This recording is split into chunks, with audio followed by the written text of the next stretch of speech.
Assalamualaikum warahmatullahi wabarakatuh. Bismillahirrahmanirrahim. Alhamdulillahirabbil alamin. Alhamdulillahilladzi 'allama bil qalam, 'allamal insana ma lam ya'lam.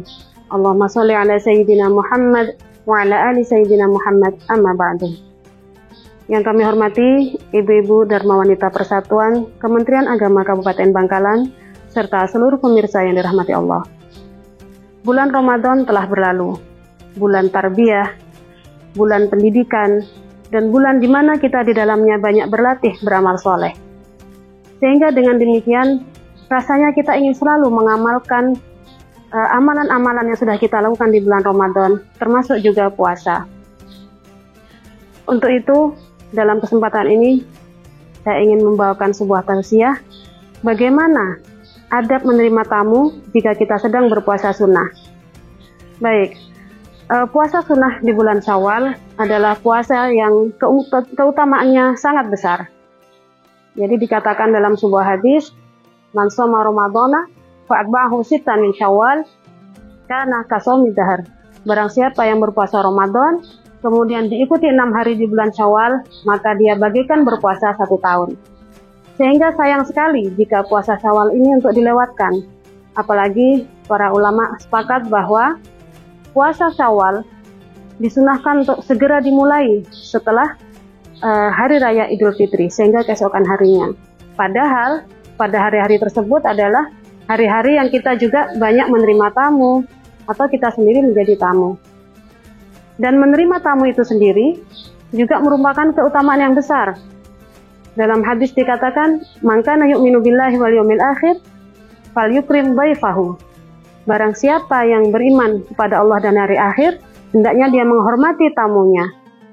Dalam riwayat lain juga dikatakan, wa inna lizaurika 'alaika haqqan, bahwa tamumu mempunyai hak atasmu. Sehingga memuliakan tamu adalah amalan yang pahalanya juga sangat besar. Ya, bagaimana kita menerima tamu dengan baik sehingga mendapatkan pahala untuk kita. Menerima tamu tentunya ada adabnya juga. Yang jelas kita harus tersenyum, menyambut, dan alangkah baiknya kita juga memberikan hidangan, apalagi di hari-hari yang dekat dengan hari raya, di hari-hari bulan Syawal. Nah, bagaimana mengkompromikan antara dua amalan yang sama-sama bagus, yaitu menerima tamu, dan juga di sisi lain adalah berpuasa sunnah di bulan Syawal. Nah, maka kita bisa mengkompromikan sebagai berikut. Yang pertama, kita lihat dulu tamunya. Apakah tamunya ini hanya sebentar, atau tamunya ini sekiranya lama? Tamunya ini orang jauh, ataukah orang yang sekitar rumah kita? Jangan-jangan kita sudah kadung membatalkan puasa kita, ternyata tamunya pun juga berpuasa. Atau bahkan ternyata tamunya hanya sebentar saja, hanya cukup bersalaman, kemudian dia berpamitan lagi. Maka melihat kondisi ini kita harus melihat kondisinya. Sekiranya tamunya hanya sebentar, ya sudah, kita tidak usah membatalkan puasa sunnah kita. Nah, sekarang dalam kondisi lain, misalkan tamu itu ternyata tamu jauh, keluarga yang datang dari jauh, dari luar kota dan lain sebagainya, dan kedatangan mereka mendekati atau menjelang jam-jam makan, dan tampak sekali kalau mereka tidak berpuasa, misalkan sudah ngemil, ngambil camilan dan lain sebagainya, kan berarti mereka tidak berpuasa.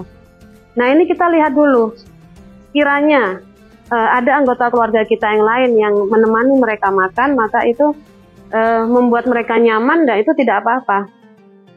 Namun, sekiranya kalau mereka tidak nyaman apabila kita tuan rumahnya ini tidak ikut makan, nah disitulah puasa sunnah kita itu boleh dibatalkan. Ya, jadi ada riwayat dari Ibnu Umar, Ibnu Abbas, dan juga Ibnu Mas'ud tentang bolehnya membatalkan puasa sunnah jika kedatangan tamu. Kemudian bagaimana status puasa kita? Nah, ini ada perbedaan pendapat. Madhab Maliki dan Madhab Hanafi, mereka berpendapat bahwa puasa sunnah yang sudah terlanjur diniatkan itu, maka hendaknya nanti diqadha. Itu pendapat dari golongan yang pertama.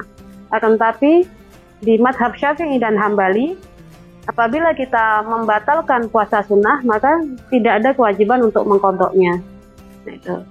Jadi dari dua pendapat itu, kita sebagai mayoritas mazhab Syafi'i di sini ya, maka kita boleh membatalkan puasa sunnah kita demi menghormati tamu yang datang. Dan sekiranya tamu itu ternyata merasa nyaman jika kita menemani mereka untuk makan. Nah, dari situ mungkin bisa kita kompromikan antara dua amalan yang sama-sama bagus, yaitu memuliakan tamu dan juga amalan berpuasa sunnah di bulan Syawal. Dan lagi, puasa sunnah di bulan Syawal tidak harus dilakukan pada hari-hari pertama saja. Kita boleh memilih 6 hari di bulan Syawal itu hari manapun. Ya memang sunnahnya segera di hari kedua sampai dan seterusnya sampai 6 hari. Akan tetapi kita boleh memilih sittan min Syawal adalah 6 hari di bulan Syawal. Ini kita bisa memilih pada hari-hari lain, tidak harus pada awal-awal Lebaran, yang dimana pada hari-hari itu masih banyak tamu-tamu berdatangan, sehingga apabila berpuasa pada hari-hari tersebut kadang timbul ketidaknyamanan. Nah, para pemirsa, dengan tips-tips tadi, mudah-mudahan kita bisa memilih, kita bisa menyesuaikan dengan kondisi kita, bagaimana seharusnya kita melakukan amalan yang baik.